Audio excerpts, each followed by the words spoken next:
Assalamualaikum warahmatullahi wabarakatuh. Pada video kali ini kita akan membahas mengenai dimensi 3 dengan topik tempat kedudukan garis. Nah, tempat kedudukan garis ini terdiri dari kedudukan garis terhadap bidang dan kedudukan garis terhadap garis. Nah, yang akan kita bahas terlebih dahulu adalah kedudukan garis terhadap bidang. Nah, di sini, coba diperhatikan gambar di mana terdapat sebuah bidang alfa dan garis G. Nah, kedudukan garis G terhadap bidang alfa ini adalah garis G pada bidang alfa, atau bisa juga kita katakan dengan bidang alfa melalui garis G. Nah, garis G ini dikatakan terletak pada bidang alfa apabila semua titik pada garis G juga terletak pada bidang alfa. Nah, artinya adalah semua titik yang menyusun garis G ini juga terletak pada bidang alfa. Nah, kedudukan garis terhadap bidang yang kedua adalah, coba perhatikan gambar. Di sini ada sebuah bidang alfa dan garis G. Garis G ini terletak di luar bidang alfa. Nah, kedudukan garis G terhadap bidang alfa ini adalah garis G sejajar bidang alfa. Nah, garis G ini dikatakan sejajar bidang alfa apabila garis G dan bidang alfa tidak mempunyai titik persekutuan.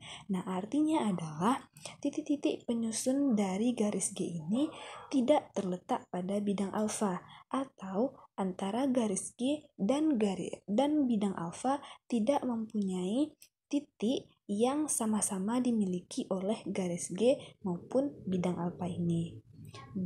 Nah, kedudukan garis terhadap bidang yang ketiga adalah di sini terdapat sebuah bidang alfa dan garis G. Nah, garis di tengah-tengahnya terdapat titik A. Nah, kedudukan garis G terhadap bidang alfa ini adalah garis G menembus bidang alfa.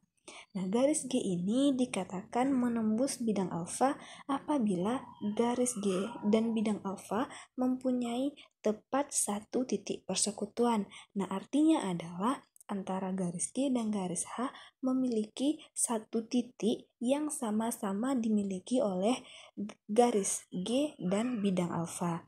Nah, di sini titik yang sama-sama dimiliki oleh garis G dan bidang alfa ini adalah titik A. Titik A ini adalah titik yang merupakan titik persekutuan atau titik yang sama-sama dimiliki oleh garis G dan bidang alfa. Nah, itulah kedudukan garis terhadap bidang. Nah, selanjutnya kita akan membahas mengenai kedudukan garis terhadap garis.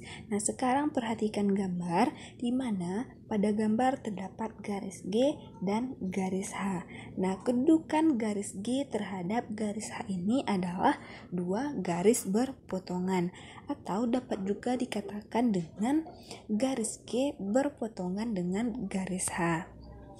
Nah, garis G dikatakan berpotongan dengan garis H apabila garis G dan garis H ini mempunyai satu titik persekutuan. Di sini adalah titik A. Maksudnya adalah antara garis G dan garis A itu mempunyai satu titik yang sama-sama dimiliki oleh garis G dan juga garis H. Nah, di sini titik yang sama-sama dimiliki oleh garis G dan garis H ini adalah titik A. Nah, titik A ini disebut dengan titik potong. Nah, kedudukan garis terhadap garis selanjutnya adalah, sekarang perhatikan kembali pada gambar di mana terdapat garis G dan garis H. Nah, kedudukan garis G terhadap garis H ini adalah dua garis yang sejajar, atau dapat juga disebut dengan garis G sejajar dengan garis H. Nah, garis G dikatakan sejajar dengan garis H apabila garis G dan garis H ini tidak mempunyai titik persekutuan dan dapat dibuat bidang melalui kedua garis tersebut. Nah, artinya adalah antara garis G dan garis H ini tidak mempunyai satu pun titik yang sama-sama dimiliki oleh kedua garis ini. Kemudian, jika kedudukannya kita lihat, kedudukan garis G terhadap bidang alfa adalah garis G terletak pada bidang alfa. Begitu juga dengan garis H. Kedudukan garis H terhadap bidang alfa ini adalah garis H terletak pada bidang alfa.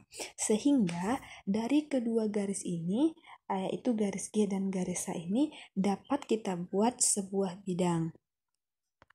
Nah, kedudukan garis terhadap garis selanjutnya adalah di sini terdapat sebuah garis G dan sebuah garis H. Nah, kedudukan garis G dan terhadap garis H ini adalah dua garis yang bersilangan. Nah, garis G dikatakan bersilangan dengan garis H apabila garis G dan garis H ini tidak mempunyai titik persekutuan dan tidak dapat dibuat bidang melalui kedua garis tersebut. Nah, artinya antara garis G dan garis H tidak memiliki satupun titik yang sama-sama dimiliki oleh kedua garis tersebut. Nah, jika dilihat kedudukan garis terhadap bidang, kalau garis G itu kedudukannya adalah garis G menembus bidang, sedangkan garis H kedudukannya adalah garis H terletak pada bidang, sehingga antara garis G dan garis H ini tidak dapat kita buat sebuah bidang. Nah, demikianlah pembahasan kita pada video kali ini, di mana tempat kedudukan garis itu ada dua, yaitu kedudukan garis terhadap bidang dan kedudukan garis terhadap garis lainnya. Nah, demikian. Terima kasih. Assalamualaikum warahmatullahi wabarakatuh.